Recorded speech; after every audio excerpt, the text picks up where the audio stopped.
बारिश 2 दिन पहले ही रुकी थी, पर सड़कें अभी भी गीली थी। राहुल की गाड़ी जब गांव की कच्ची पगडंडी पर मुड़ी तो हेडलाइट की रोशनी में धूल और धुंध के कण एक साथ तैरते दिखाई दे रहे थे। पीछे की सीट पर उसकी बेटी नैना सो रही थी, जो कि तकरीबन 7 साल की थी। मुंह थोड़ा खुला हुआ, बाल चेहरे पर बिखरे हुए।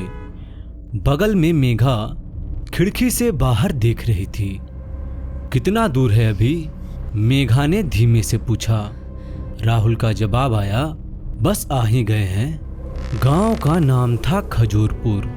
राहुल के दादा वहीं के निवासी थे। 6 महीने पहले उनकी मृत्यु हो गई थी। पुराना मकान तब से ही खाली पड़ा था। कुछ कागजी काम अभी भी बाकी थे, जमीन के, घर के। राहुल ने सोचा था 1 हफ्ता रुकेंगे, काम भी हो जाएगा और शहर की भाग दौड़ से थोड़ा मन भी बदल जाएगा। लेकिन मेघा को शुरू से ही यह आइडिया पसंद नहीं था।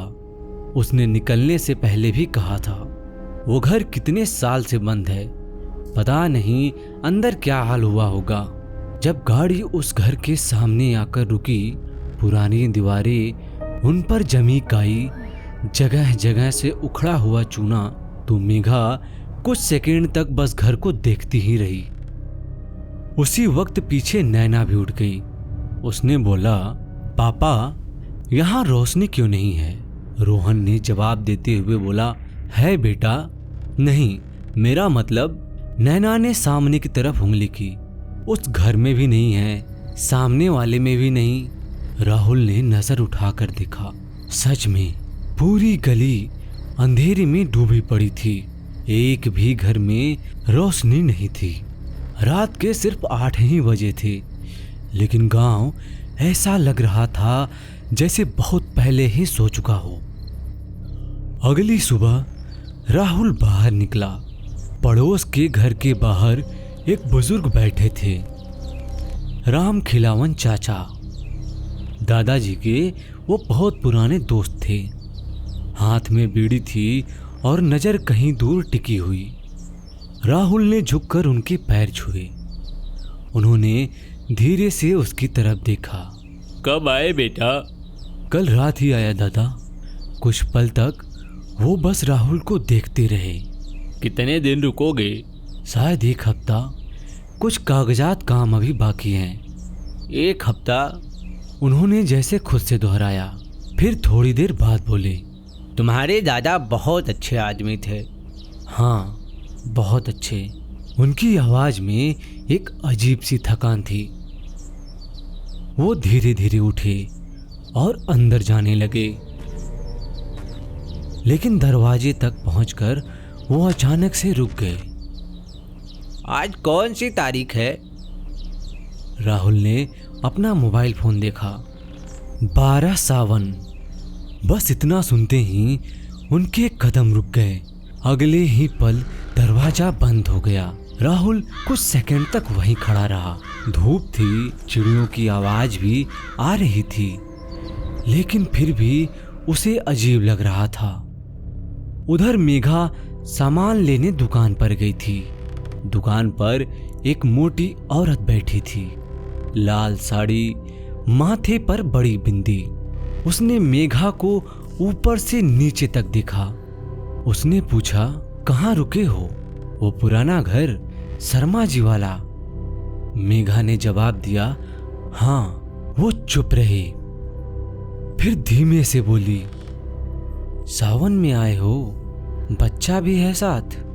मेघा ने बोला, हाँ, 7 साल की बेटी है। धीमी आवाज में बोली, एक बात सुनो बहन। मेघा उसके तरफ देखने लगी। आज रात बाहर से जो भी आवाज आए, दरवाजा बिल्कुल मत खोलना। मेघा का चेहरा धीरे धीरे गंभीर होता गया। मेघा लौटकर घर आई तो उसने सारी बात राहुल को बताई। राहुल हल्का सा हंसा। गांव में ऐसा अक्सर होता है, जिसे अंधविश्वास कहते हैं। लेकिन मेघा नहीं हंसी। उस रात उसने नैना को अपने पास सुलाया। रात के 11 बज रहे थे। राहुल सो चुका था, लेकिन मेघा की आंखों में नींद नहीं थी। वो चुपचाप छत को देख रही थी।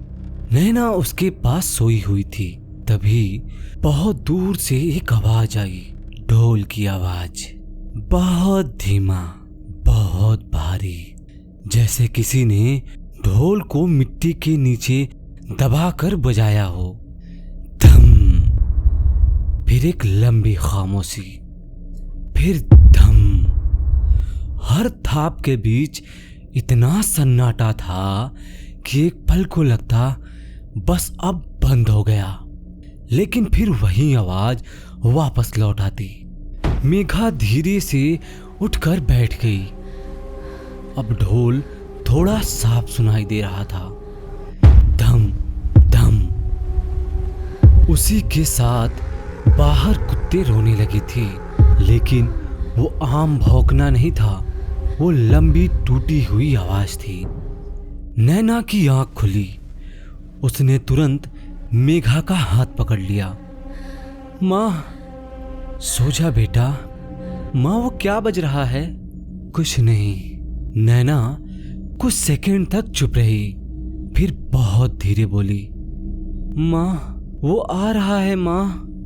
मेघा का दिल धक से रह गया। क्या? लेकिन नैना ने जवाब नहीं दिया। कमरे में फिर वही ढोल बजा। धम। अब मेघा सच में डर गई थी। उसने राहुल को हिलाया। सुनो। राहुल उठकर बैठ गया। क्या हुआ? बाहर सुनो। राहुल कुछ पल चुप रहा। ढोल अब पहले से थोड़ा पास सुनाई दे रहा था। धम धम। राहुल ने खुद को सामान्य दिखाने की कोशिश की। उसने बोला, गांव में रात को बारात निकालते होंगे। उसने इतना कहा जरूर, लेकिन वो खुद भी नहीं लेटा। कुछ देर तक दोनों चुप बैठे रहे और ढोल धीरे धीरे करीब आता गया।